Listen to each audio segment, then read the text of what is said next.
Shalom umat Tuhan, ada beberapa materi yang saya akan upload, terutama tentang kedatangan Yesus yang kedua kali. Berikut adalah pendahuluan agar kita dapat memahami bagaimana materi yang akan disampaikan ke depan, dan ini adalah dasarnya. Baik, sebelum saya membacakannya, mari kita berdoa. Allah kami Bapa di surga, bimbing kami Bapa untuk mengerti kehendak Bapa dalam kehidupan kami. Mengkaruniakan kami Roh Kudus dan berikan kami hikmat di dalam mempelajari firman-Mu saat ini. Dalam nama Tuhan Yesus. Amin. Dari zaman ke zaman, amaran-amaran yang dikirimkan Allah ke dunia ini oleh perantaraan hamba-hambanya telah diterima dengan ketidakpercayaan. Ketika kejahatan orang-orang sebelum air bah menggerakkan Allah untuk mendatangkan air bah ke dunia ini, pertama-tama Ia memberitakan maksudnya kepada mereka, agar mereka mempunyai kesempatan berbalik dari jalan-jalannya yang jahat.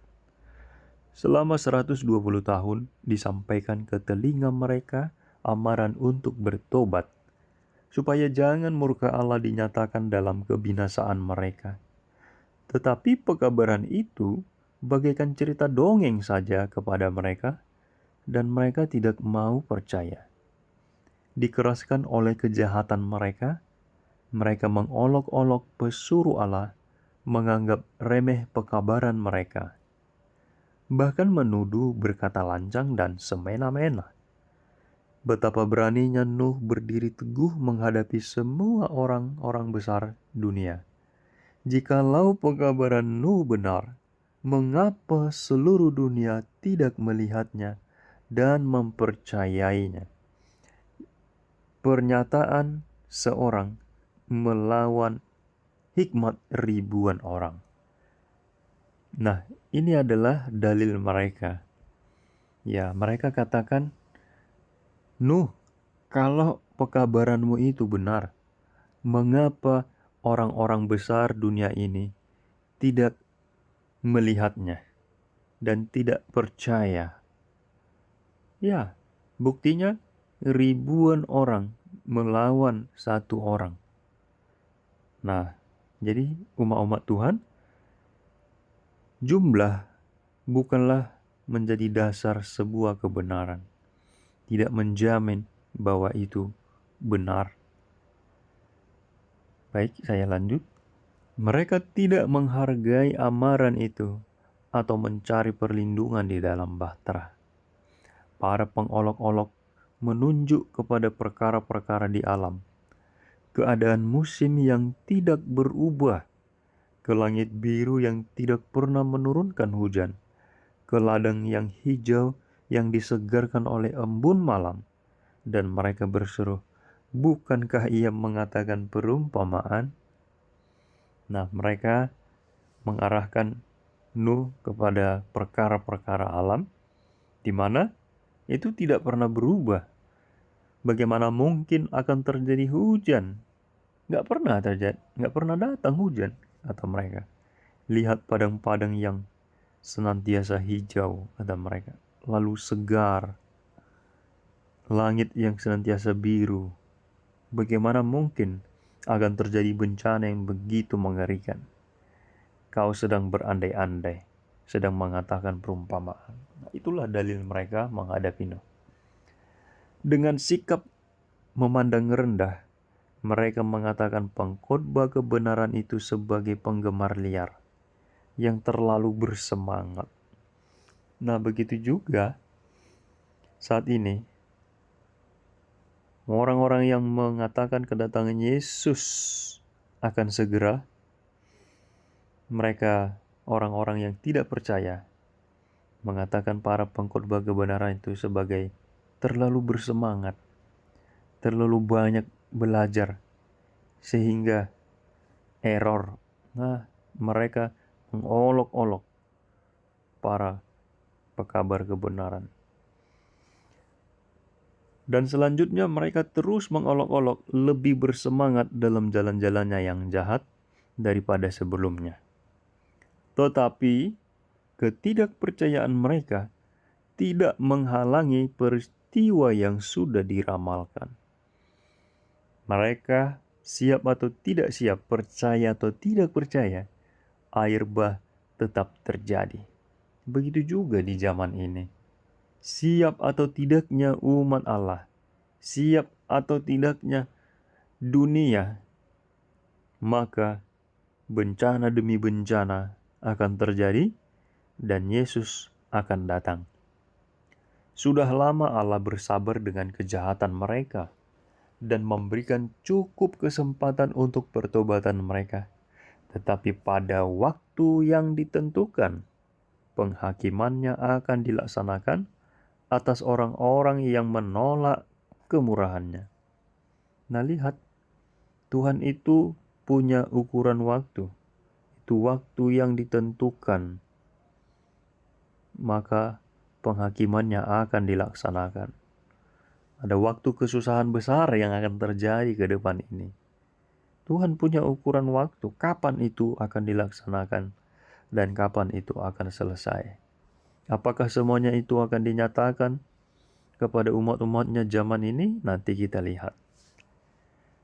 Kristus menyatakan bahwa akan ada orang-orang seperti itu yang tidak percaya kepada kedatangannya yang kedua kali. Sebagaimana orang-orang pada zaman Nuh, mereka tidak tahu akan sesuatu sebelum air bah itu datang dan melenyapkan mereka semua. Demikian pula lah halnya kelak, kata Juru Selamat, pada kedatangan Anak Manusia. Matius 24 ayat 39. Nah, akan ada orang-orang yang tidak percaya kepada kedatangannya yang kedua kali. Tidak percaya artinya mereka sudah dengar, tapi mereka tidak mau untuk percaya. Dikatakan mereka tidak tahu akan sesuatu sebelum air bah itu datang dan melenyapkan mereka. Tidak tahu dan tidak mau tahu. Akhirnya bencana air bah itu merupakan suatu kejutan bagi mereka.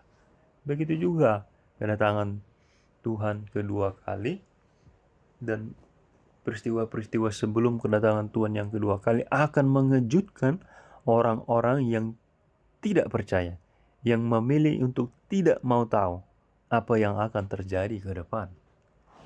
Bila mana orang-orang yang mengaku umat Allah bersatu dengan dunia ini, hidup sebagaimana orang dunia hidup, dan bersekutu dengan mereka dalam kesenangan dunia yang dilarang, bila mana kemewahan dunia menjadi kemewahan gereja, bila mana lonceng pernikahan berbunyi, dan semua melihat ke masa depan, ke tahun-tahun kemakmuran duniawi, kemudian tiba-tiba pada waktu kilat memancar dari langit, akan datang akhir dari impian dan pengharapan mereka yang menyesatkan itu.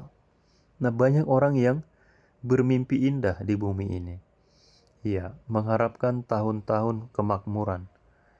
Iya, apalagi orang-orang yang baru membangun, orang-orang yang baru menikah, orang-orang yang baru mendapatkan pekerjaan yang mantap, orang-orang yang baru punya kedudukan yang bagus, terhormat, baru duduk. Iya, bagaimana mau mengharapkan, menginginkan kedatangan Yesus yang segera? Baru duduk, baru menikmati kemakmuran duniawi. Itu akan membuat mereka terbiasa dengan kesenangan dunia. Kesenangan dunia di mana kedatangan Yesus yang kedua kali sudah tidak ada dirindukan lagi.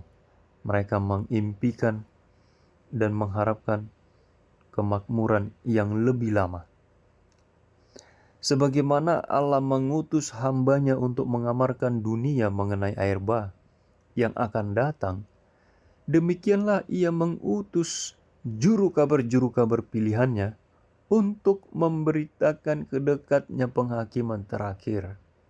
Jadi Allah punya juru kabar yang ia pilih untuk memberitakan dekatnya penghakiman terakhir. Nah, jadi kita melihat umat Tuhan bahwa ada persamaan sebagaimana zaman Nuh, ya. Sebagaimana di zaman Nuh ada persamaan. Jadi kita akan melihat apa-apa saja persamaan. Apakah sama seperti tadi, ya, keadaan-keadaan orang yang tidak percaya, keadaan-keadaan orang yang mengolok-olok, lalu Allah juga dikatakan sama memiliki juru kabar untuk mengamarkan orang-orang sebelum penghakiman itu terjadi. Ada banyak persamaan. Dan sebagaimana orang-orang pada zaman Nuh menertawakan ramalan-ramalan para pendeta kebenaran, demikianlah juga pada zaman Miller banyak bahkan yang mengatakan dirinya umat Allah mencemoohkan kata-kata amaran. Ini yang paling menyedihkan. Orang-orang yang mengatakan dirinya umat Allah, mereka mencemooh kata-kata kebenaran itu, kata-kata keamaran itu. Mereka yang seharusnya mengetahui dan menjadi juru kabar, tetapi malah mereka yang paling terdepan mengolok-olok, mencemooh kata-kata amaran kebenaran. Jadi itu sudah terjadi pada zaman Miller. Seperti pada zaman Nuh, ya. Mereka menertawakan ramalan-ramalan itu. Dan itu juga akan terjadi kembali. Bukan hanya berhenti pada zaman Miller, dan itu akan terjadi lagi. Sebab Allah juga akan mengutus juru kabar pilihannya untuk memberitakan dekatnya penghakiman terakhir. Adalah kepada mereka yang menantikan Dia, Kristus akan menyatakan dirinya sekali lagi tanpa menanggung dosa untuk menganugerahkan keselamatan. Jadi kepada mereka yang menantikan Dia, Kristus menyatakan dirinya. Kepada mereka yang menantikan, kepada mereka yang merindukan kedatangannya dan dengan sungguh-sungguh mencari pekabaran kapan, di mana. Kepada mereka lah, sama seperti kelahiran Yesus, orang-orang yang merindukan kedatangan Sang Mesias. Kepada mereka lah malaikat datang memberi terang.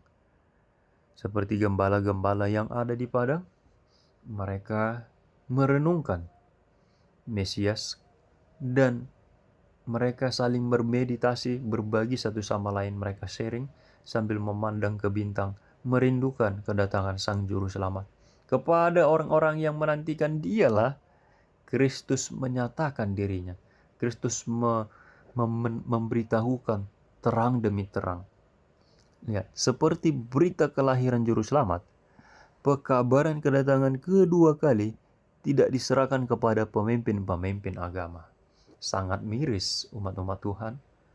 Banyak umat-umat Tuhan dahulu kala, bahkan zaman sekarang ini, menaruh segala pengharapan mereka, menaruh segala pemahaman mereka itu berdasarkan kepada para pemimpin agama. Kalau para pemimpin agama katakan belum waktunya untuk bersedia, belum waktunya untuk kita mempersiapkan segala sesuatu, baik dari segi diri, barang-barang, maupun hati atau diri, maka mereka akan melakukan yang demikian. Sangat miris umat Tuhan. Inilah makanya akan banyak orang yang tidak bersedia. Nanti kita cari kutipannya. Tidak 1 dari 20 orang yang tercatat namanya dalam buku sidang bersedia menyambut kedatangan Tuhan yang kedua kali. Kenapa tidak bersedia? Karena mereka menaruh segala arahan mereka. Mereka menunggu arahan dari pimpinan agama. Apakah sudah waktunya untuk bersedia? Sekalipun ada anjuran dari pemimpin agama, ya, mereka bergerak dari dorongan hati. Ya, karena takut atau ikut-ikutan. Sama seperti di zaman Miller. Dan terbukti lebih banyak yang tidak bersedia. Dari 50.000, sisanya hanya tinggal 50 orang. Mereka telah gagal. Siapa ini? Para pemimpin-pemimpin agama. Gagal dalam apa? Untuk memelihara hubungan mereka dengan Allah. Kenapa gagal memelihara hubungan mereka dengan Allah? Ya karena terlalu fokus kepada target-target duniawi umat-umat Tuhan. Fokus untuk mengamankan kedudukan, kemakmuran, posisi. Fokus untuk mendapatkan kehormatan dan lain sebagainya. Banyak orang yang terlalu fokus kepada program dan target dari pekerjaan. Sehingga apa? Sangat minim waktu untuk datang kepada Tuhan, merendahkan hati, memiliki hubungan yang baik dengan Allah, hingga mereka telah menolak terang surga. Oleh sebab itu mereka tidak tergolong kepada apa yang diterangkan oleh Rasul Paulus ketika dia berkata, "Tetapi kamu saudara-saudara, kamu tidak hidup di dalam kegelapan, sehingga hari itu tiba-tiba mendatangi kamu seperti pencuri. Karena kamu semua adalah anak-anak terang dan anak-anak siang. Kita bukanlah orang-orang malam atau orang-orang kegelapan." 1 Tesalonika 5 ayat 4 dan 5. Jadi, pemimpin-pemimpin agama yang gagal memelihara hubungan dengan Allah itu, mereka bukanlah yang disebut sebagai anak-anak terang atau anak-anak siang. Mereka orang-orang yang tidak bersedia, orang-orang yang tidak memelihara hubungan yang baik dengan Tuhan. Hari Tuhan itu akan tiba-tiba mendatangi mereka. Tiba-tiba itu yang membuat mereka terkejut.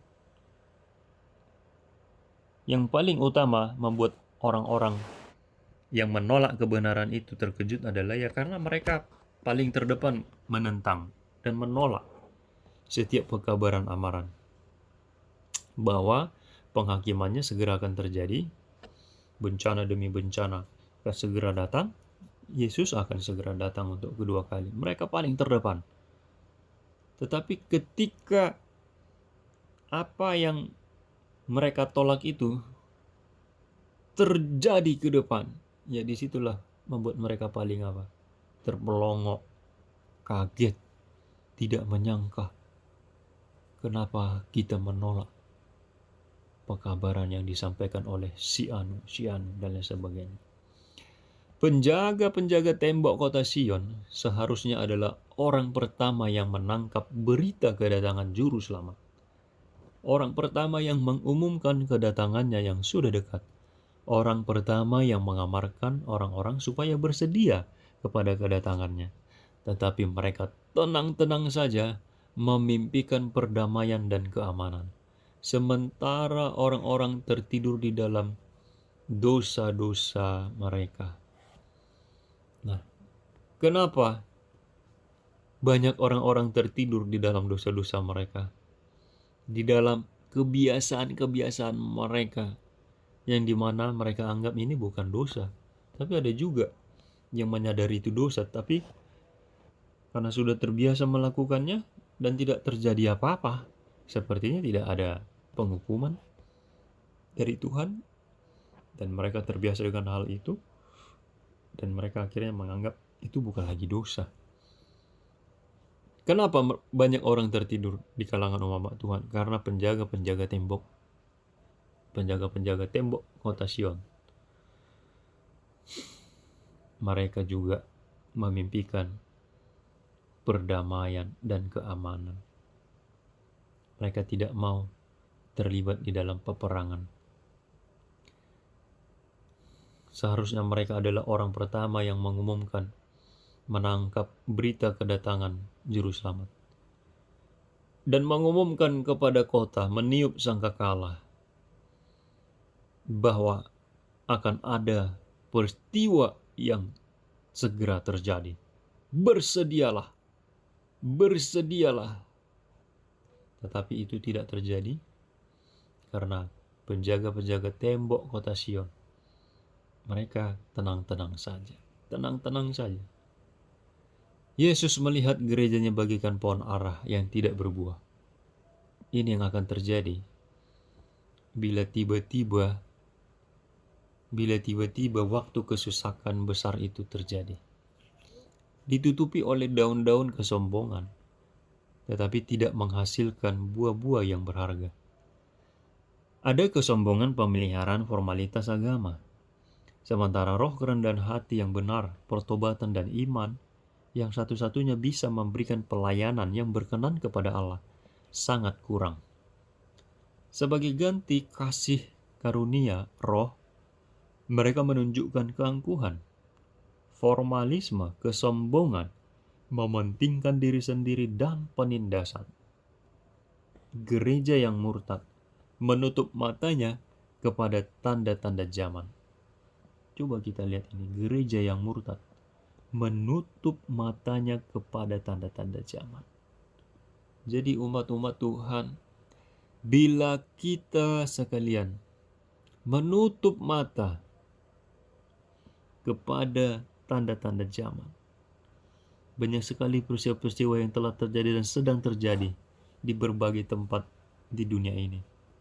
Bila kita menutup mata kepada tanda-tanda zaman tersebut, baik di alam maupun di dunia politik, ekonomi dan lain sebagainya, bisa saja kita dinamakan gereja yang murtad.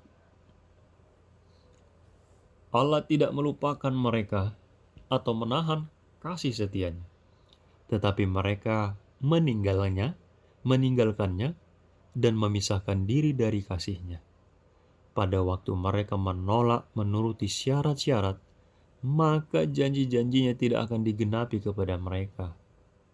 Allah tidak meninggalkan umat-umatnya, tetapi umat-umatnya yang meninggalkannya, bahkan memisahkan diri dari kasihnya, karena mereka menolak untuk menuruti syarat-syarat. Maka janji-janji Tuhan tidak akan digenapi kepada mereka. Tuhan berjanji untuk melindungi umatnya dari segala bencana. Aku akan melindungi engkau dalam melintasi sungai, di air, di udara, di darat, melintasi api. Tetapi itu ada syarat untuk orang-orang menerima janji-janji Allah itu. Ya, ada syarat. Ketika Tuhan katakan kepada Elia, pergilah ke sungai Kerit, lalu pergilah menemui seorang janda di Sarfat. Itu syarat pemeliharaan Allah. Di sana dia akan dipelihara, dikasih makan oleh Allah ketika bencana kelaparan yang mengerikan terjadi. Nah, demikian juga pada zaman akhir ini. Apakah syarat-syarat? Apakah yang Allah ingin kita lakukan untuk kita mendapatkan apa yang Ia janjikan, terutama perlindungannya? Nanti kita akan melihat. Jadi tidak ada suatu perlindungan yang hanya datang di mana kita tidak melakukan syarat-syaratnya. Ya. Bukan ahli-ahli teolog terpelajar yang mengerti kebenaran ini dan yang melibatkan diri dalam penyiarannya.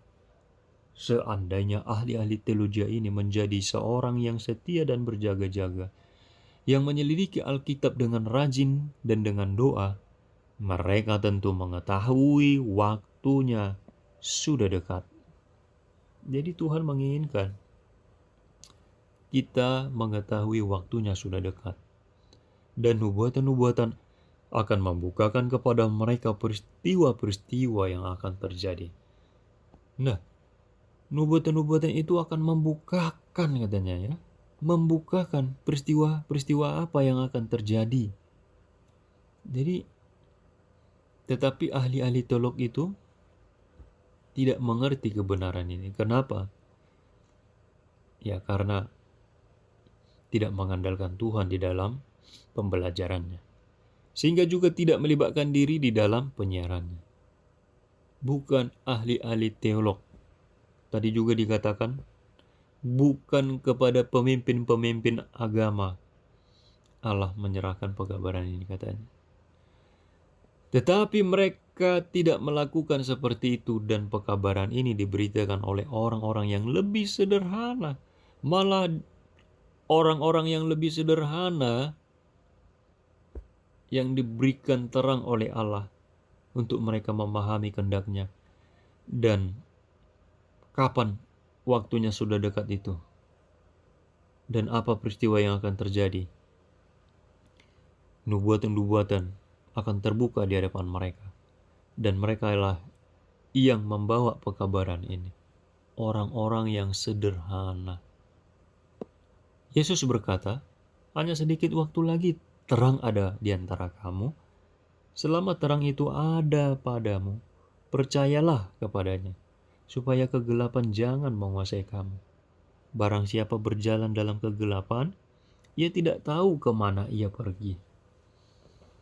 Hanya sedikit waktu lagi terang ada di antara kamu. Umat Allah, begitu banyak terang yang ada di gereja kita. Bukan hanya dari Perjanjian Lama dan Perjanjian Baru. Banyak tulisan-tulisan inspirasi yang membimbing kita untuk memahami firman Allah, mengetahui kehendak Tuhan. Tetapi itu tidak selama-lamanya ada pada kita. Ya mungkin bukunya akan tetap ada sampai kita meninggal, sampai kita tiada. Tetapi untuk memahaminya tidak untuk selama-lamanya. Ada saatnya bahwa roh itu akan ditarik dari bumi ini. Sehingga banyak orang akan berjalan dalam kegelapan. Karena sudah melalaikan terang tadi. Selama terang itu ada, percayalah kepadanya. Karena sudah melalaikan terang itu, maka ia akan berjalan dalam kegelapan. Sehingga ia tidak tahu kemana harus pergi. Apa yang harus dilakukan, ia tidak tahu. Oh, akan terjadi ke depan ini. Tetapi mereka tidak tahu apa yang akan dilakukan. Dalam Yohanes 12 ayat 35. Mereka yang meninggalkan terang yang diberikan Allah, atau yang lalai mencarinya walaupun ada di dalam jangkauannya, akan tetap tinggal dalam gelap. Ya, ada dalam jangkauan kita masing-masing umat Tuhan. Ya, barangkali ada di rumah kita, bahkan dalam bentuk elektronik, ada di HP, di laptop. Kita bisa membaca Alkitab, membaca tulisan-tulisan inspirasi, tetapi kita melalaikannya.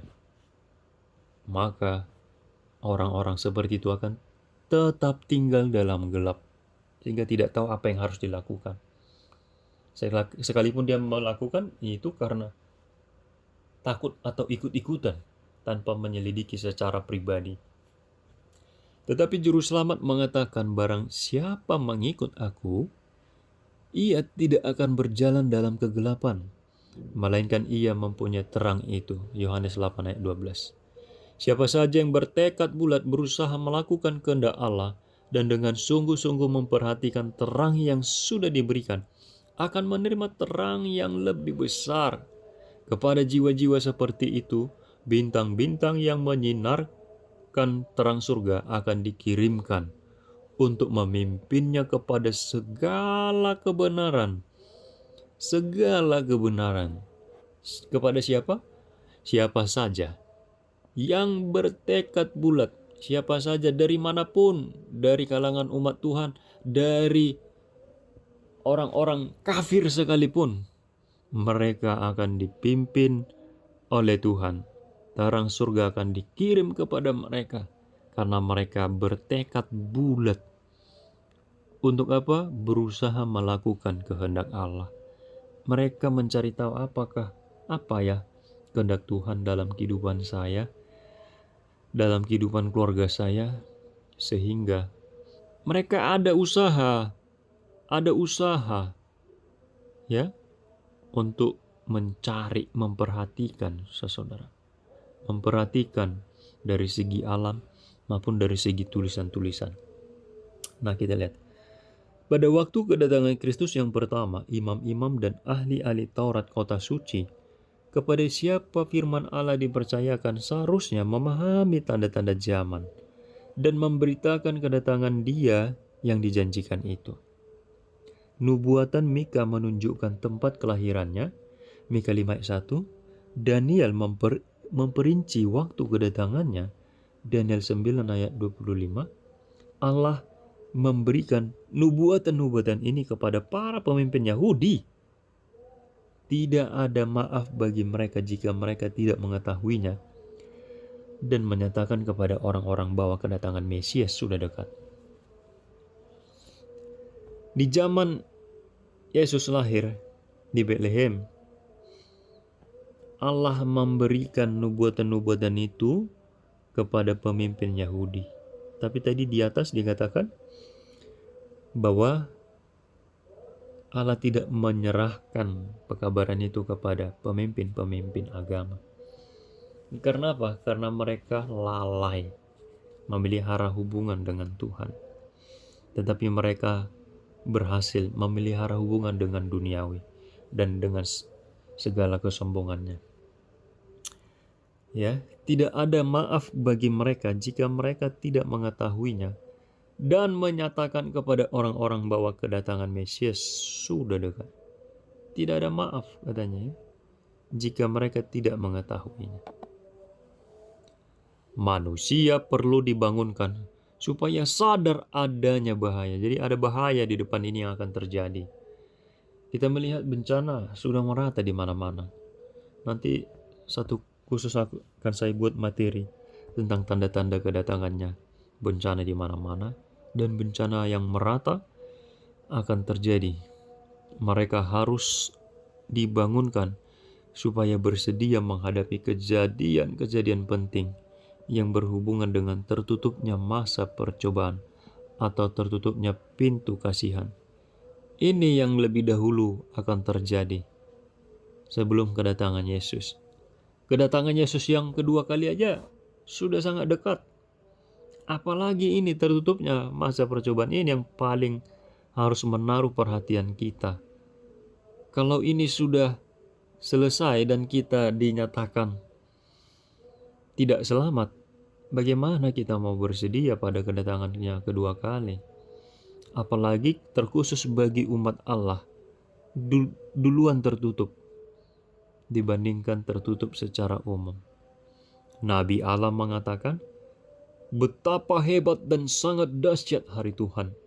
Siapakah yang dapat menahannya? Tidak ada yang dapat menahannya. Siap atau tidak siap, maka itu akan segera terjadi. Baik umat Tuhan, sampai di sinilah bacaan saya. Kebanyakan tadi bacaan-bacaan itu diambil dari buku Kemenangan Akhir. Saya sudah tulis halamannya. Boleh kita review untuk kita lebih menyerahkan diri kepada amaran-amaran Tuhan. Mari kita berdoa. Bapa di surga, terima kasih atas firman-Mu. Bimbinglah kami dengan sabar ya Bapa. Bangunkanlah kami dari tidur rohani kami. Kami mau bersedia kepada peristiwa-peristiwa ke depan yang akan terjadi dan bersedia berdiri teguh pada kedatangan Tuhan yang kedua kali. Selamatkanlah kami ya Tuhan. Apabila Engkau datang yang kedua kali, ingatlah kami. Sucikan hati jiwa kami. Di dalam nama Tuhan Yesus, kami berdoa. Amin.